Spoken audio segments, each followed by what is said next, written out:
اللہ کی عبادت میں ابھی اللہ ولی الذین آمنوا کے مرحلے میں ہوں. اللہ کی عبادت میں جو لوگ سست ہوتے ہیں نا، اس کی 4 وجوہات ہیں. دیکھیے، جب تک بیماری دور نہیں ہوگی، جب تک کہ بیماری کا سبب ہم تلاش نہ کریں گے. بیماری کا سبب ڈھونڈ لیجئے، خود بخود بیماری ختم ہو جائے گی. میں بیماری کا علاج جب ممکن ہے میرے لیے کہ جب میں اس کی علت کو ڈھونڈوں کہ یہ بیماری آئی کہاں سے آئی، اس کی جڑ کاٹ دوں، خود بخود بیماری ختم ہو جائے گی. اللہ کی عبادت میں سستی کے 4 موٹے سبب ہیں. وہ سبب ختم کر دیجئے، خود بخود معاشرہ عبد الہی ہو جائے گا، بندہ پروردگار ہو جائے گا. معاشرہ عبدیت کے کہہ لیجئے کہ میدان میں آ جائے گا. سب سے پہلا سبب، تھک تو نہیں رہے، سب سے پہلا سبب جو اللہ کی عبادت میں کمی کوتاہی کا ہے، وہ عزیزان گرامی والدین کی بے توجہی ہے. والدین کی بے توجہی ہے. اب چینی زبان سب سیکھ رہے ہیں نا، سی پیک. اس کا مطلب ہے کہ دنیا کی خاطر میں کچھ کر سکتا ہوں، مگر مجھے نماز نہیں پڑھنی آتی، تجوید نہیں ہے میری، مجھے سورہ الحمد صحیح نہیں پڑھنی آتی. جس کا قبر میں مجھ سے پوچھا جائے گا اس کے بارے میں توجہ نہیں کر رہا، مگر میں چینی زبان سیکھ رہا ہوں اس لیے کہ 4 پیسے ملیں گے. والدین کی بے توجہی ہے. والدین نہیں خیال کر رہے. او لیول اور اے لیولز کے لیے 5-5, 10-10 ہزار روپے کا ایک سبجیکٹ پڑھانے کے لیے ٹیوشن کے پیسے دے رہے ہیں، مگر مولانا کو 500 روپے دیتے ہوئے 4 دفعہ کہتے ہیں کل دے دیں گے. جو قرآن پڑھانے آتے ہیں نا مولانا، انہیں کہتے ہیں کل دے دیں گے، پرسوں دے دیں گے. وہ بیچارہ 4 دفعہ مانگنے کے بعد پھر مانگے گا بھی نہیں. مگر ایسا بھی ہے کہ وہ پھر آئندہ دل سے پڑھائے گا بھی نہیں. ایک صاحب مجھ سے کہنے لگے ہمارے یہاں قرآن کے قاری نہیں ملتے. میں نے کہا اس لیے نہیں ملتے کہ ہماری توجہ نہیں ہے. ابھی آپ اعلان کر دیجئے کہ ہر قاری قرآن کو، ہر مدرسے قرآن کو ایک بچہ پڑھانے پر 5,000 روپے ہدیہ دیا جائے گا. شاید ہر گلی میں، ہر گھر میں ہمیں قاری قرآن مل جائے. جی نظام ہے نا اللہ کا، پیٹ لگا ہوا ہے نا، بجلی پانی گیس کا بل آتا ہے نا، گاڑیوں کا خرچہ ہوتا ہے نا. ایک جگہ ہم گئے، وہ ایک صاحب لفافہ دینے لگے، کہنے لگے جی مولانا ہے حجت الاسلام ہے، انہیں لفافہ کیوں دے رہے ہو؟ انہوں نے کہا بھائی یہ تو حجت الاسلام ہے، ان کی گاڑی تو پیٹرول کھاتی ہے، ان کی کار حجت الاسلام تھوڑی ہے.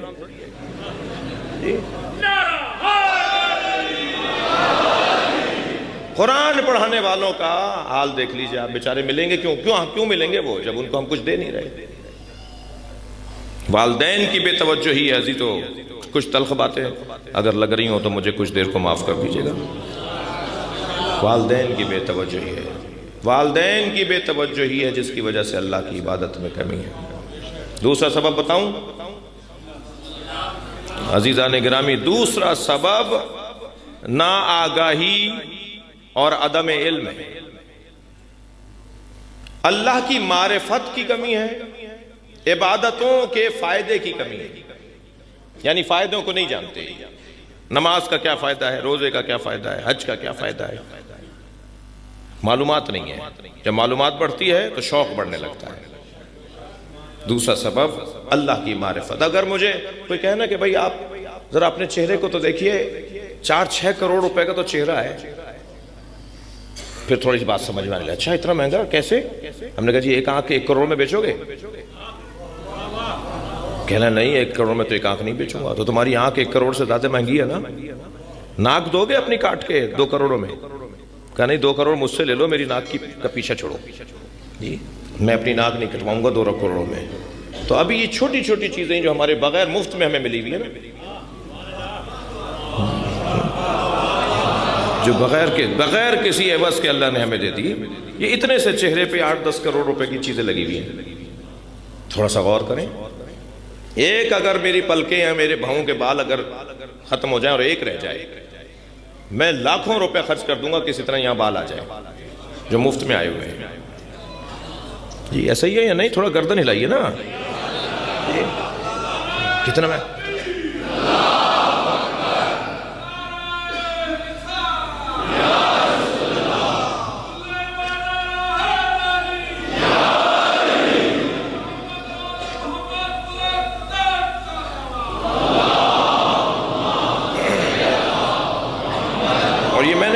یہ میں نہیں کہہ رہا، قرآن کہہ رہا ہے سنورihim آیاتنا فی الآفاق وفی انفسہم.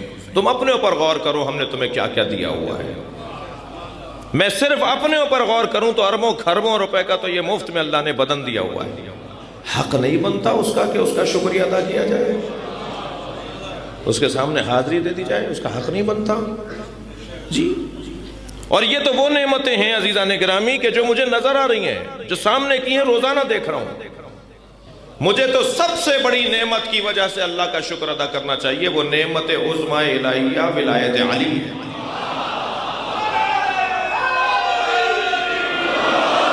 یا اللہ میں تیری بارگاہ میں اس لیے حاضر ہوا ہوں کہ میرے دل میں علی بستا ہے، نعمت عظمی پروردگار۔ وقفوہم انہم مسئولون، روکو انہیں، ان سے سوال کریں گے، ان سے سوال ہونا ہے۔ ثم لتسألن یومئذ عن النعیم، پھر اس کے بعد سب سے بڑی نعمت کے بارے میں سوال ہوگا۔ حضرت ابو حنیفہ کو بلا لیا میرے معصوم امام نے، ہم نے سنا ہے تم اس آیت کی تفسیر یہ کرتے ہو کہ اللہ ہم سے قیامت میں روک کر پوچھے گا کہ میں نے تمہیں پانی دیا، کھانا دیا، کپڑے دیے، لباس دیا، گھر دیا، یہ نعمتیں میں نے تمہیں عطا کی، سوال کا جواب دو کہاں خرچ کی ہیں نعمتیں؟ فرمایا حضور یہی نعمتیں ہیں جن کا سوال قیامت میں ہوگا۔ حضرت نے فرمایا قرآن میں اللہ نے تمہاری رہنمائی نہیں کی کہ ان تعدوا نعمت اللہ لا تحصوها، تم اللہ کی نعمتوں کو گننا بھی چاہو گے تو شمار نہیں کر سکتے، تو جنہیں ہم شمار نہیں کر سکتے ان کا حساب کیسے دیں گے؟ جب گنتی میں نہیں آ سکتی تو ہم ان کا حساب کیسے دیں گے؟ کہنے لگا پھر کیا فرمانے لگے کیا مطلب ہے پھر اس آیت کا؟ حضرت نے فرمایا ہم اہل بیت کی محبت وہ نعمت ہے جس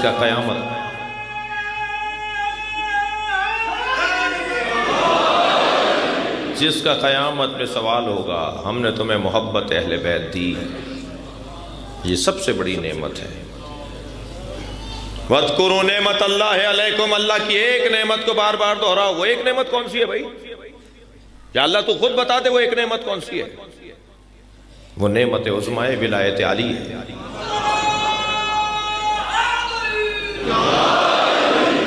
علی کا نام، علی کا ذکر بار بار کرو، اس نعمت کو دہراتے رہو۔ عزیزان گرامی خبردار یہ بات نہ کریں بار بار کہ بار بار علی علی کرنے سے، ہر بار علی علی کرنے سے کیا مل رہا ہے؟ نہیں عزیزو، جنہیں مل رہا ہے انہیں پتا ہے، جنہیں نہیں مل رہا وہ گلہ کر رہے ہیں۔ الحمدللہ الحمدللہ مولا علی کا ذکر ہمیں بہتر انسان بنا رہا ہے۔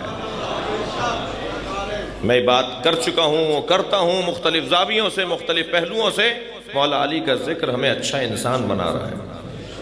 جو علی سے وابستہ قبیلہ ہے نا، ان کی تصویر دوسروں سے اچھی ہے، ان کا چہرہ دوسروں سے بہت اچھا ہے۔ دنیا آج اس بات کو مان رہی ہے کہ ان کا چہرہ دوسروں سے بہت اچھا ہے۔ 56 اسلامی ممالک میں ایک ہی ملک تو ہے جہاں علی و ولی اللہ کی آواز آتی ہے، سرکاری سطح پر، ریاستی بنیادوں پر۔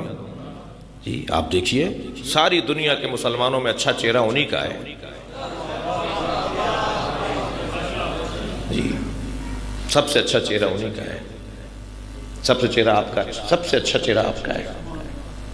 جی ہماری تو چال بتا رہی ہوتی ہے کہ علی کا چاہنے والا جا رہا ہے، ہمارا حلیہ بتا رہا ہوتا ہے اہل بیت سے وابستہ ہے، ہمارا رویہ بتا رہا ہوتا ہے میں اہل بیت سے جڑے ہوئے ہیں۔ مجھے اس ملنگ سے تو ویسے ہی بہت پیار ہے جو گلی کوچوں میں مولا کا نام لیتا ہے۔ جی الحمدللہ الحمدللہ آج بھی پاکستان کی سطح پر، عالمی سطح پر اگر آپ وزن کریں گے نا کہ کون زیادہ بہتر مسلمان ہے، الحمدللہ اہل بیت سے جڑے ہوئے لوگ زیادہ بہتر مسلمان ہیں۔ اور آج یہ ہمارا یعنی غیر شیعہ برادری جو ہے وہ بھی اس بات کو مان رہی ہے، لوگ اس بات کو مانتے ہیں۔ مجھ سے ایک انگریز کہنے لگا آپ مسلمان ہیں؟ میں نے کہا جی۔ کہنے لگے پروفٹ کے گھر والوں کو مانتے ہیں یا دوستوں کو؟ جی میں نے کہا پروفٹ کے گھر والوں، پروفٹ کے دوستوں کا احترام کرتے ہیں مگر پیروی گھر والوں کی کرتے ہیں۔ تو بے ساختہ کہنے لگا ہاں وہ جو گھر والوں کی پیروی کرتے ہیں نا وہ اچھے مسلمان ہیں۔ یہ پوری دنیا میں ہمارے بارے میں ایک رائے ہے غیر مسلموں کی۔